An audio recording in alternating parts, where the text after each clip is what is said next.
MA semester 2 અથવા MA part 1 external એમને વિવેચનનો paper આવે છે. સેમેસ્ટર 2 વાળાને માત્ર રામનારાયણ વિશ્વનાથ પાઠક, ઉમાશંકર જોશી, વિષ્ણુપ્રસાદ ત્રિવેદી અને સુરેશ જોશી, આ 4 વિવેચક આવે. પણ જે લોકો એક્સટર્નલ કરે છે એમણે નર્મદ નવલરામ, રમણભાઈ નીલકંઠ, બક ઠાકોર અને આ જે 4 બોલી તે 8 આવે. તમે જે તૈયારી કરો છો એની અંદર એક વસ્તુનું ધ્યાન રાખવાનું કે તમારા અભ્યાસક્રમમાં પૂછવામાં શું આવ્યું છે, તમને શું આપ્યું છે એ તમારે જોવું પડે. એમને આંખ મીચીને ન મંડી પડાય. દાખલા તરીકે આજે હું તમને કરાવીશ વિષ્ણુ પ્રસાદ ત્રિવેદીની કાવ્ય વિચારણા અથવા તો વિવેચન વિભાવના. તો તમારા અભ્યાસક્રમમાં છે વિષ્ણુ પ્રસાદ ત્રિવેદી કવિ વિશે શું કહે છે, કાવ્ય વિશે શું કહે છે, કવિ કર્મ વિશે શું કહે છે, કાવ્ય અને જીવન વિશે શું કહે છે, કાવ્ય અને નીતિ વિશે શું કહે છે, કાવ્ય અને ભાષા વિશે શું કહે છે. તો આ મુદ્દા આવી જાય. અને ખાસ કરીને કાવ્ય વિશે, એ કાવ્યને અખંડ પૂદગલ, સ્વયં પર્યાપ્ત જગત માને છે. તો આ બધી વાત અંદર આવવી જોઈએ. આંખ મીચીને કશું ન કરાય. જરાક આંખ ખુલ્લી રાખીને તમારો જવાબ જો લખશો તો વાંધો આવશે નહીં. વિષ્ણુ પ્રસાદ ત્રિવેદી 1899 જન્મ, 1991 મૃત્યુ. જેમની સૌંદર્ય દ્રષ્ટિ અને તત્વ વિચારણા પશ્ચિમના સાહિત્ય અને વિવેચનના ઊંડા પરિશીલનથી કેળવાઈ હતી એવા વિષ્ણુપ્રસાદ ત્રિવેદી સંસ્કૃત સાહિત્ય મીમાંસાના કેટલાય ઘટકોનું નવેસરથી મૂલ્યાંકન કરી અનુગાંધી યુગના ગાળામાં ગુજરાતી વિવેચનામાં એક નોખી પરિપાટી રચે છે. સમકાલીન કૃતિઓની પ્રભાવવાદી સમીક્ષા કરનારા આ વિવેચકને સુરેશ જોશી અભિજાત રુચિ અને વ્યુત્પત્તિ મતિવાળા અભ્યાસી તરીકે ઓળખાવે છે. વિષ્ણુપ્રસાદ ત્રિવેદીને સુરેશ જોશી અભિજાત રુચિ અને વ્યુત્પત્તિ મતિવાળા અભ્યાસી તરીકે સુરેશભાઈ ઓળખાવે છે. વિષ્ણુપ્રસાદનો જન્મ 1898ની 4 જુલાઈએ ઉમરેઠમાં થયો. એમના વિવેચન પર આનંદ શંકર ધ્રુવનો બહુ જ ગાઢ પ્રભાવ જોઈ શકાય. વિષ્ણુપ્રસાદ ત્રિવેદી સુરતની MTB આર્ટ્સ કોલેજમાં વર્ષો સુધી, નિવૃત્તિ સુધી એમણે ભણાવ્યું.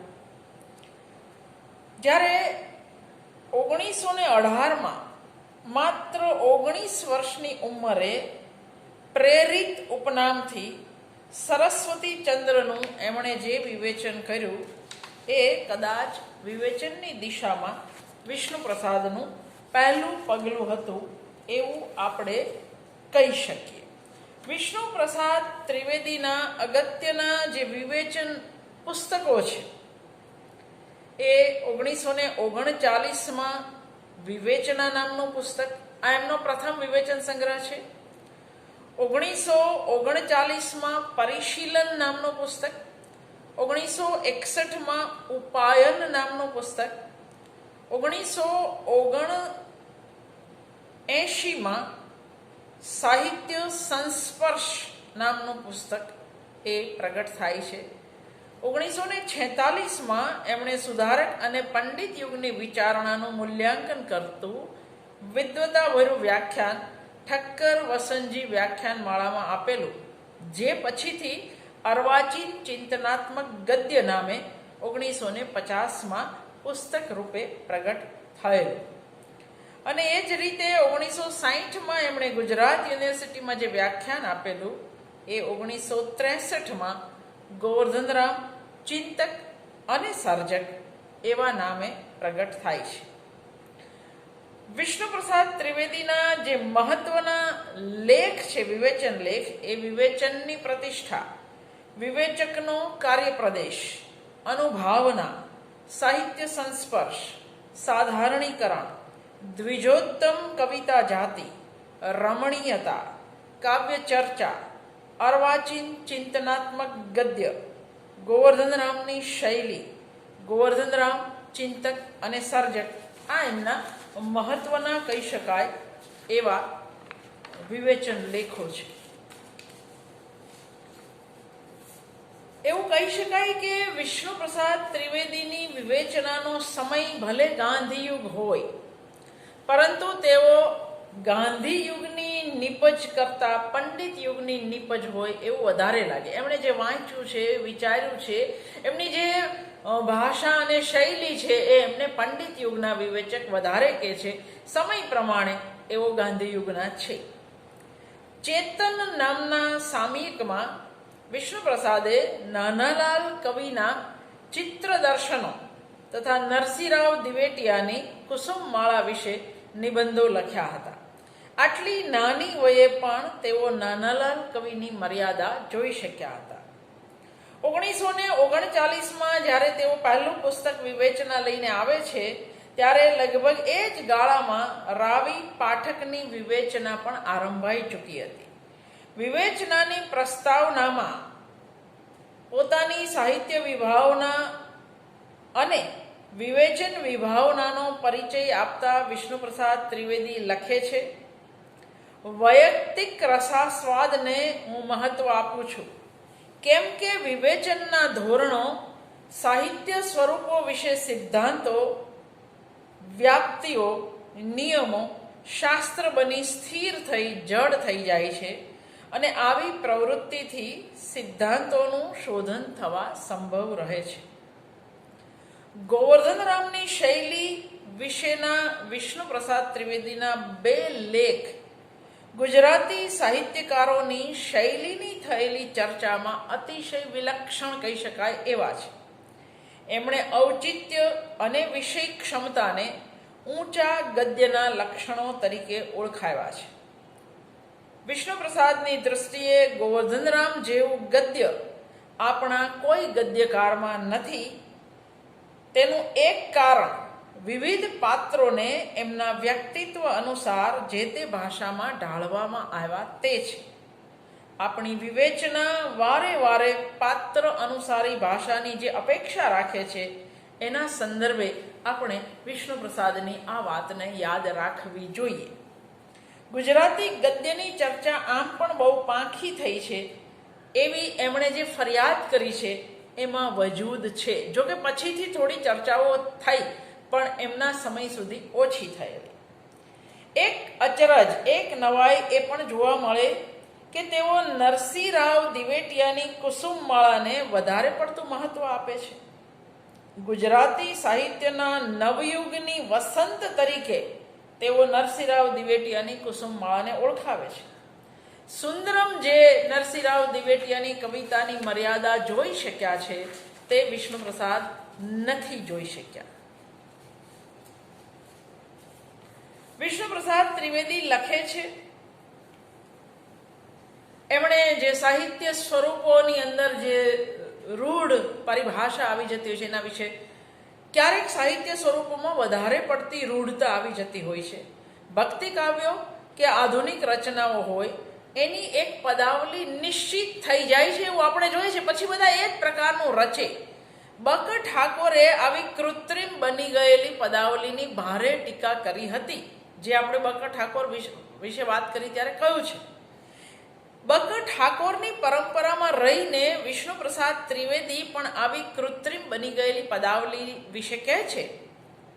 અવતરણમાં ભજનની પરિભાષા, ભજનના પદ્ય રૂપો, ભજનમાંની ભાવનાઓ વિવિધ છતાં એટલા બધા ચલણી થઈ ગયા છે કે સૌ કોઈ પોતાના કપાસિયા જ લાવી પારકા તેલ પુરાવી મેરાયા લઈ દિવાળી કરે છે. આ એમની વિવેચનની શૈલી છે. કપાસિયા દિવેટ કરવા માટે કપાસિયા પોતાના લાવે છે, પણ તેલ પારકું લાવે છે. ફરી એકવાર, ભજનની પરિભાષા, ભજનના પદ્ય રૂપો, ભજનમાંની ભાવનાઓ વિવિધ છતાં એટલા બધા ચલણી થઈ ગયા છે કે સૌ કોઈ પોતાના કપાસિયા લાવી પારકા તેલ પુરાવી મેરાયા લઈ દિવાળી કરે છે. તેલ પારકું છે, રૂજ પોતાનું છે ખાલી.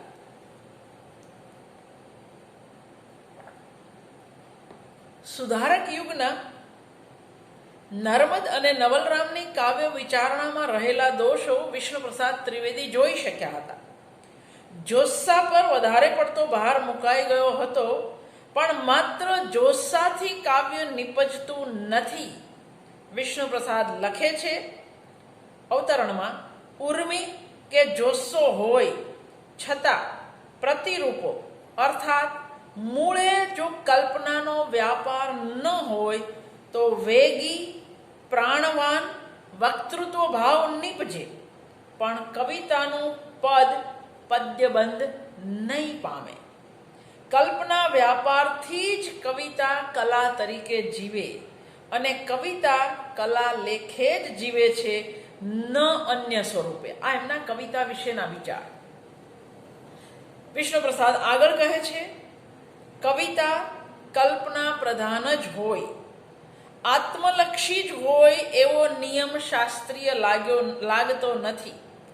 દુનિયાની કવિતાના ઇતિહાસને તે અનુકૂળ પણ નથી. આપણે ત્યાં એ નિયમ નભે એવો જ નથી, ચાલે એવો જ નથી કે કવિતા માત્ર કલ્પના પ્રધાન જ હોય, આત્મલક્ષી જ હોય એવો કોઈ નિયમ શાસ્ત્રીય લાગતો નથી. તમને એક પ્રશ્ન થાય કે હું વિષ્ણુપ્રસાદ ત્રિવેદી વિશે ક્યાંથી વાત કરું છું, તો શ્રીશ પંચાલનું સંપાદન વિષ્ણુપ્રસાદ ત્રિવેદી, એમાંથી હું આ તમને ભણાવી રહી છું.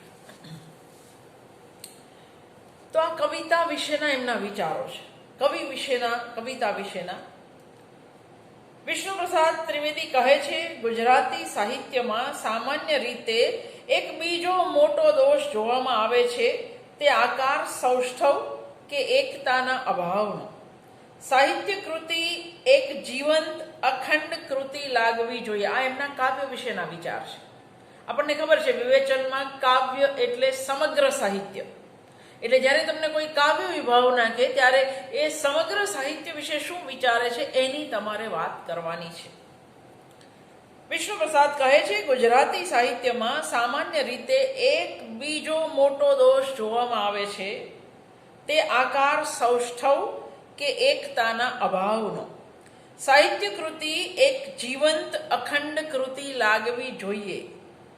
સેન્દ્રિય સર્જનમાં અખંડતા હોય છે તેવી અખંડતા, તેવું કુદરતી ઐક્ય સાહિત્ય કૃતિમાં જોઈએ. બીજું અવતરણ, કાવ્યના બધા અંશો કાર્ય કારણ ભાવથી સંકળાયેલા અને પરસ્પર સંવાદ રાખનારા છે. એમાં નિયમ અને વ્યવસ્થા છે. એમાં જાણે ઋત પ્રત્યક્ષ થાય છે. એ જ એનું રહસ્ય છે અને તે જ નિરતિશય આહલાદનું કારણ છે. દરેક અહીંયા અવતરણ પૂરું થાય, પણ દરેક અંશ એકમેક સાથે કાર્યકારણ ભાવથી સંકળાયેલા હોય તો જ કૃતિ જીવંત એકતાને પ્રાપ્ત કરે. એ જે રૂપ રચનાવાદી વિચાર છે પછીથી આવ્યો, એનું મૂળ તમને વિષ્ણુપ્રસાદ ત્રિવેદીમાં જોવા મળે.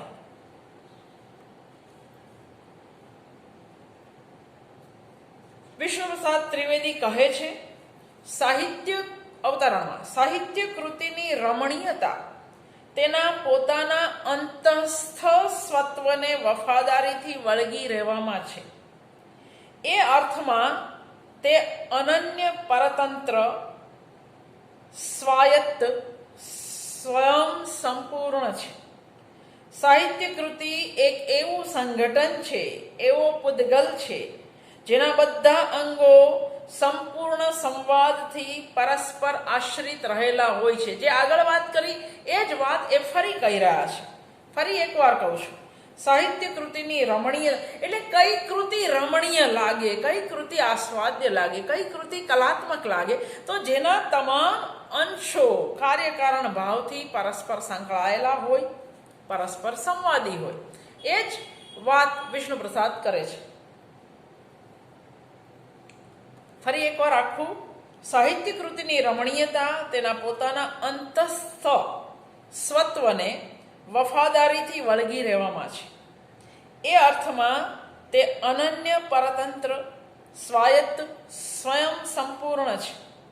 સાહિત્ય કૃતિ એક એવું સંગઠન છે, પૂદગલ છે, જેના બધા અંગો સંપૂર્ણ સંવાદથી પરસ્પર આશ્રિત રહેલા હોય છે. આ સંવાદી સુશ્લિષ્ટતાથી એ પૂરા આહલાદજનક નહીં તો પરિતોષજનક, કલ્પનાથી આત્મસાત કરાય તેવો અનુભવ આપે છે. તમને અતિ આનંદ આહલાદ ના આપે તો કંઈ નહીં, પણ એ પરિતોષ, સંતોષ તો આપે જ.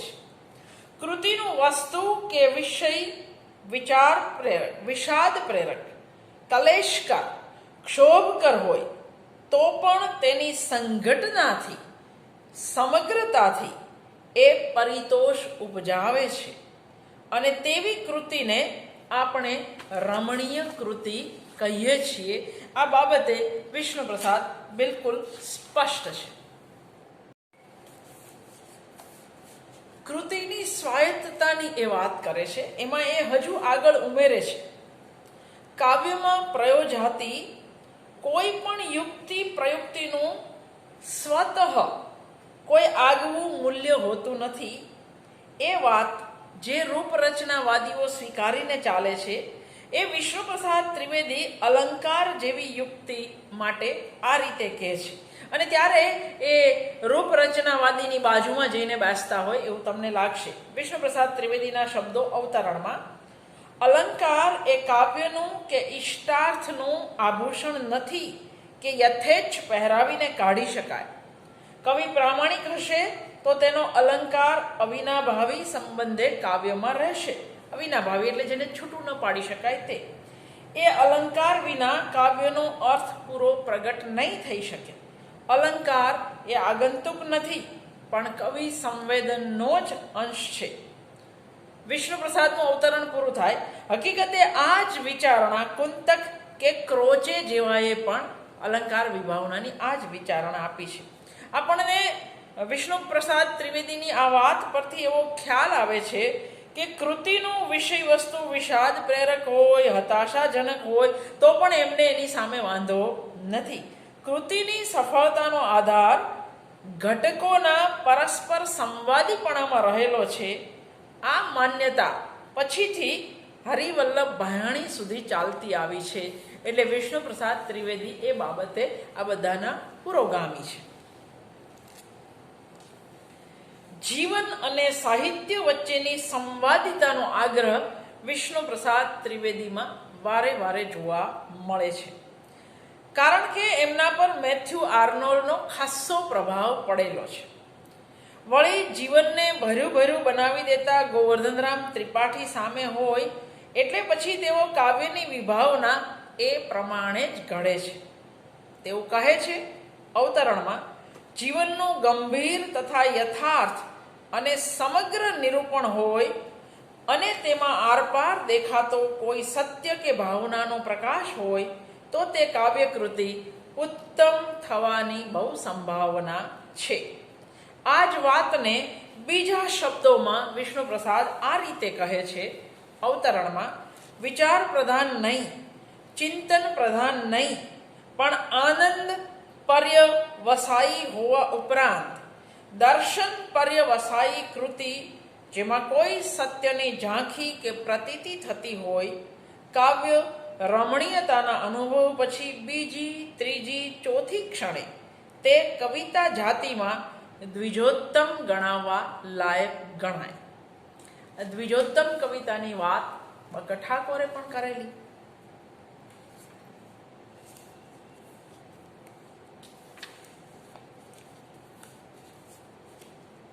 દરેક ભાષામાં વિવેચકો કવિતાના પ્રકાર પાડે છે. આત્મલક્ષી કવિતા, પરલક્ષી, સ્વાનુભાવી, સર્વાનુભાવી, સ્વાંતઃ સુખાય, જનતા જનાર્દન માટે દરેક પોતાને ગમતી કવિતાના હિમાયતી બને છે. વિષ્ણુપ્રસાદ ત્રિવેદી પ્રશિષ્ટ કવિતામાંથી, અંગ્રેજી રોમેન્ટિક કવિતામાંથી પસાર થયા છે. એટલે તેઓ આ રીતનું તારણ કાઢે છે અવતરણમાં. કવિતા કલ્પના પ્રધાન જ હોય, આત્મલક્ષી જ હોય એવો નિયમ શાસ્ત્રીય લાગતો નથી. દુનિયાની કવિતાના ઇતિહાસને આવો નિયમ અનુકૂળ પણ નથી. આત્મલક્ષી કવિતા ભાવકો સાથે સેતુબંધ કરી શકતી નથી એવી એક માન્યતા પ્રવર્તે છે. એની સામે નરી લોકપ્રિય કવિતાને પણ તેઓ સ્વીકારી શકતા નથી. પ્રજા પર પ્રભાવ પાડવા માટે સુધારક યુગમાં દલપતરામ કવિએ શીઘ્ર કવિતા ખાસી રચી હતી, પણ વિષ્ણુપ્રસાદ ત્રિવેદી તો શીઘ્ર કવિતા માટે અવતરણમાં જટ જટ જણતી ભૂંડણ એવું એ શીઘ્ર કવિતા માટે કહે છે. એટલે જુઓ, રમણભાઈ નીલકંઠ પણ શીઘ્ર કવિતાનો વિરોધ કરે છે, વિષ્ણુપ્રસાદ ત્રિવેદી પણ કરે છે.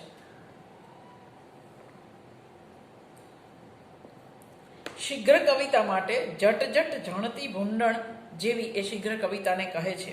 એ જ રીતે મધ્યકાલીન રાસ જેવી રચનાઓના સંદર્ભે વિષ્ણુભાઈ કહે છે, ટૂંકા ટૂંકા ચાવેલા ભાવવાળા રાસ અને લોકગીતની અતિશય તારીફ કરવામાં પ્રજાની મોટી ભૂલ થઈ ગઈ છે.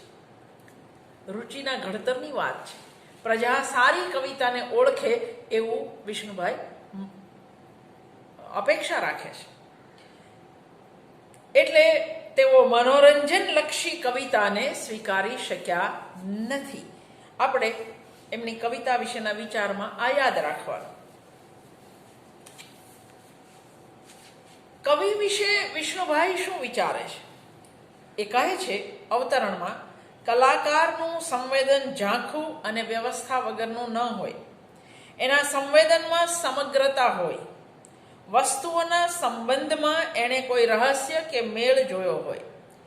એ સંવેદનને સ્પષ્ટતાથી, અપૂર્વતાથી કે અદ્ભુત રહસ્યમયતાથી તેના અંતરને એણે પકડ્યું હોય અને પછી જ તે નિર્મિતિમાં બને તેટલી સુસ્પષ્ટતાથી, સુરેખતાથી, દીપ્તિથી પ્રગટ થાય.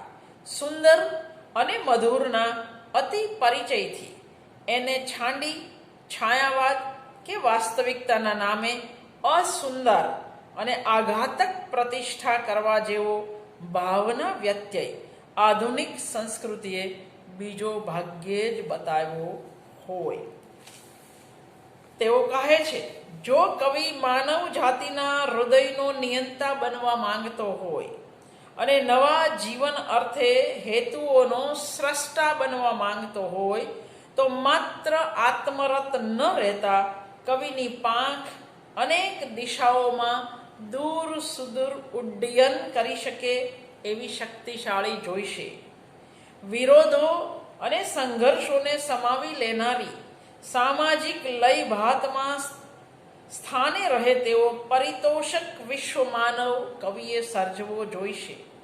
ઘાસના તણખલા જેવા અત્યારના મોટા ભાગના કાવ્યો વિશ્વ મનુષ્ય સર્જવા માટે નહીં ચાલે. એના માટે તો વટવૃક્ષ જોશે. એટલે જે સામાન્ય કવિતાઓ છે એની વિષ્ણુપ્રસાદ ગણતરીમાં લેતા નથી. ઘણા બધા બીજા વિવેચકોની જેમ આધુનિક કાવ્ય કળા સામે વિષ્ણુપ્રસાદના પૂર્વગ્રહો જાણીતા છે. કવિ વિશે વિષ્ણુપ્રસાદ ત્રિવેદી જે ચર્ચા કરે છે તે રાવી પાઠકે કરેલી ચર્ચાના અનુસંધાનમાં દેખાશે. એકાદ દિવસ પછી આપણે રાવી પાઠકની પણ વાત કરીશું. એક રીતે કલ્પના, અલંકાર યોજના, પ્રતીક યોજના, શૈલી જેવા પ્રશ્નો કવિ સાથે સંકળાયેલા છે. રૂપ રચનાવાદી વિવેચક કવિ સાથે સંકળાયેલા પ્રશ્નોની ચર્ચા કરી જ ન શકે એ વાત અસ્વીકાર્ય છે. કૃતિનિષ્ઠ વિવેચકો કે રૂપરચનાવાદી વિવેચકોની જેમ પરિમાણનો પ્રશ્ન વિષ્ણુપ્રસાદ ત્રિવેદી પણ ઊભો કરે છે.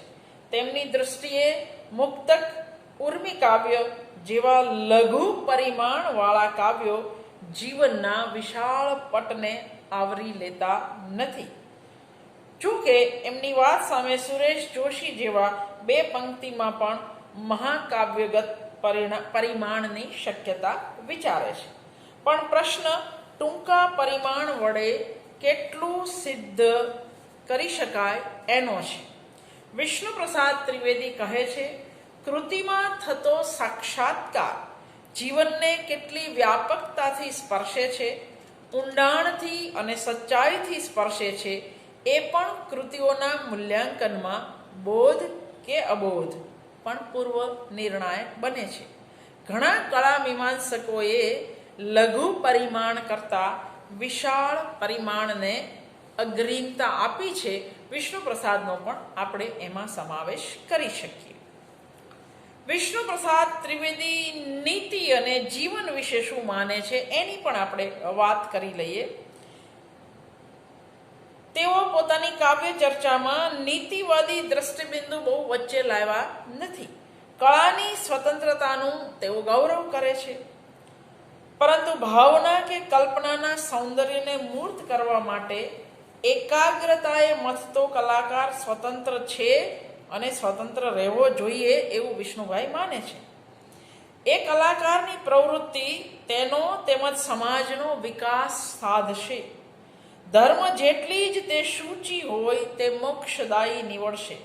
તેના પર અતિશુદ્ધોનું આક્રમણ સફળ થાય તો તેનો અર્થ સમાજકારણમાં ઘટાવીએ તો એટલો જ કે સમાજની વ્યવસ્થા, શાંતિ અને શુદ્ધિ અર્થે સ્ત્રી અગર પુરુષે કાયમ બુરખો પહેરવો. એવું થાય, પણ એ અતિશુદ્ધિવાદી નથી. સાહિત્યે સમાજને તત્કાલીન ધ્યેય તરફ પ્રેરવું જોઈએ. પ્રેરે તો જ સાહિત્ય ઉત્તમ સાહિત્ય. એ વિચાર વાદ તરીકે કહાના બિન ગાના નહીં કે રામ નામ જેમાં નહીં તે આંખ નહીં એવા જૂના ખ્યાલની બહુ નજીક સાહિત્યને લઈ જાય છે. એટલે વિષ્ણુ પ્રસાદ ત્રિવેદી સાહિત્ય સમાજને પ્રેરવું જ જોઈએ એવું માનતા નથી, એવો ભાર નથી આપતા. રમણીયતાનો પરામર્શ મનુષ્યની વૃત્તિઓને એવી વિશ્રાંતિ દે છે, એના ચિત્તને એવા શુદ્ધ સ્વરૂપમાં મૂકી આપે છે કે તે થોડો સમય સ્થિત પ્રજ્ઞ બને છે. એમની પ્રજ્ઞા સ્વસ્થતાથી અને સમતાથી વૃત્તિઓ અને વર્તનના અમુક બિંબોને જોઈ શકે છે. વિષ્ણુ પ્રસાદ આગળ કહે છે, નીતિ વિષયક અમુક જ વલણ દાખવવું એ સાહિત્યકારનો ધર્મ છે એવું જો કહો તો એ અધર્મ કહેવાય. એવું નહીં કહેવું જોઈએ. સાહિત્યકાર એનો ધર્મ પાળશે તો સમાજ હિત ચિંતકનું કામ પણ ભેગું થઈ જશે અથવા સરળ થશે એવી સમજ કેળવવાની જરૂર છે. અને આ જ કારણે તેઓ પ્રગતિવાદી સાહિત્યની તરફદારી કરી શકતા નથી. સાહિત્યના વિવિધ ઉદ્દેશોને કેન્દ્રમાં રાખીએ તો મૂલ્યાંકન કેવી રીતે થાય? એટલે તેઓ બહુ સ્પષ્ટ શબ્દોમાં કહે છે, જો વિષ્ણુભાઈનું અવતરણ છે, આપણા સૌના ચિત્ત એ પણ પ્રજાકીય મિલકત છે એવા ભાવમાંથી આ નવો વાદ જન્મ્યો છે. તેથી જ તે કાલક્રમે સાહિત્યનો પ્રાણ હરી લેનાર થશે. કેમ કે સાહિત્યના જીવન તત્વ કલ્પના અને ઉર્મી જેટલું કશું વ્યક્તિગત વ્યક્તિસ્થિત નથી. મનુષ્યનું શુદ્ધ વ્યક્તિત્વ તેના ચિત્તતંત્રમાં છે અને એને જ કબજો કરવાની, ગુલામ કરવાની વાત આ વાદમાં છે. કલાકારનું સ્વાતંત્ર્ય કોઈ પણ સંસ્થા જૂટવી લે તે પણ ન જ ચલાવાય એવું એ કહે છે. વ્યક્તિના ચિત્તતંત્રની સ્વતંત્રતા એ સાહિત્યનો પ્રાણવાયુ છે એવું પણ કહે છે. સાહિત્યકાર એનો ધર્મ પાળશે તો સમાજ હિત ચિંતકનું કામ સાથે સાથે થઈ જશે અથવા સરળ થશે એવી સમજ કેળવવાની જરૂર છે એવું પણ કહે છે. એટલે મને લાગે છે કે એક અર્થમાં તેઓ સાહિત્યકાર સમાજનું કંઈ કરે એ બાબતે એમાં એ માને છે. સાહિત્ય કૃતિને તેઓ અવારનવાર અખંડ સંવાદી તરીકે ઓળખાવે છે. સાથે સાથે સાહિત્ય કૃતિ ભાવકને શું પ્રદાન કરી શકે એનો ઉત્તર પણ પરંપરાગત રીતે આપે છે. અવતરણમાં સાહિત્ય કૃતિ જાણે સ્વયં પર્યાપ્ત વસ્તુ છે અને જાણે અનન્ય નિરપેક્ષ લોકોત્તર આનંદ કે વિશ્રાંતિ આપે છે. વ્યવહારમાં સામાન્ય રીતે ન અનુભવાતો આનંદ કે ચિત્તની પ્રશબ્ધિ પોતે જ મોટું જીવન મૂલ્ય છે. અને લલિત કલા એ તેની ગંગોત્રી છે. આપણે આગળ જોયું તેઓ જીવન મૂલ્યો સાથે કોઈ પ્રકારની બાંધછોડ કરવા માંગતા નથી, કારણ કે આવા જીવન મૂલ્યના અભાવે સાહિત્ય કૃતિ અર્થહીન બને. એટલે જ મૈત્રેયીની એક અસામાન્ય ઉક્તિ વિષ્ણુપ્રસાદ ટાંકે છે અવતરણમાં, જેનાથી હું અમૃત ન થાવ તેવા સંસારના પદાર્થોને લઈને હું શું કરું. અવતરણ પૂરું. એનો અર્થ એમને જીવન મૂલ્યો અપેક્ષિત છે સાહિત્યની અંદર. આપણે એવું કહી શકીએ કે અનેક મર્યાદાઓ હોવા છતાં વિવેચનને માનવતાવાદી અભિગમની દિશામાં વાળવામાં વિષ્ણુપ્રસાદ ત્રિવેદીનો ફાળો ઘણો મોટો છે. રમણ સોની નોંધે છે કે વિષ્ણુપ્રસાદનું સમગ્ર વિવેચન કૌતુક રાગી વિવેચનની વિશેષતાઓ અને સીમાઓ વાળું છે. એમનું કવિત્વ અને રમણીયતા પ્રત્યેના પક્ષપાતને કારણે વિવેચનમાં પણ ગદ્ય શૈલીની વિવિધ છટાઓ આપણે અનુભવી શકીએ છીએ. બક્કર ઠાકોર વિચાર પ્રધાન કવિતાને દ્વિજોત્તમ જાતિની કવિતા ગણતા, વિષ્ણુપ્રસાદ ત્રિવેદી ચિંતન પ્રધાન કવિતાને કવિતા જાતિમાં દ્વિજોત્તમ ગણે છે. એટલે એક વિચાર બીજો. વિષ્ણુપ્રસાદના મત, એક મિનિટ ફરી એક વાર, કવિતા જાતિમાં ચિંતન પ્રધાન કવિતાને, પેલા વિચાર પ્રધાન કવિતાને કહે છે ઠાકોર, અને વિષ્ણુપ્રસાદ ચિંતન પ્રધાન કવિતાને દ્વિજોત્તમ જાતિની કવિતા કહે છે. વિષ્ણુપ્રસાદના મતે વિચાર ક્યાંય બહારથી કવિતામાં પ્રવેશતો નથી, પરંતુ સંવેદન ક્ષેત્રમાં ઉગી આવતો હોય છે, એટલે એની કોટી ચિંતનની છે.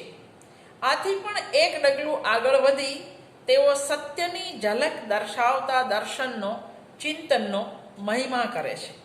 જો કે કાવ્યના પ્રથમ સાક્ષાત અનુભવ તરીકે તો તેઓ આનંદના અનુભવને જ સ્વીકારે છે. કાવ્ય એ પ્રથમ અનુભવ તો આનંદનો જ કરાવવાનો હોય, એની પાછળની ક્ષણે ચિંતનનો અનુભવ થવો જોઈએ, તો જ કૃતિ ઉત્તમ બને, દર્શન પર્યવસાયી બને.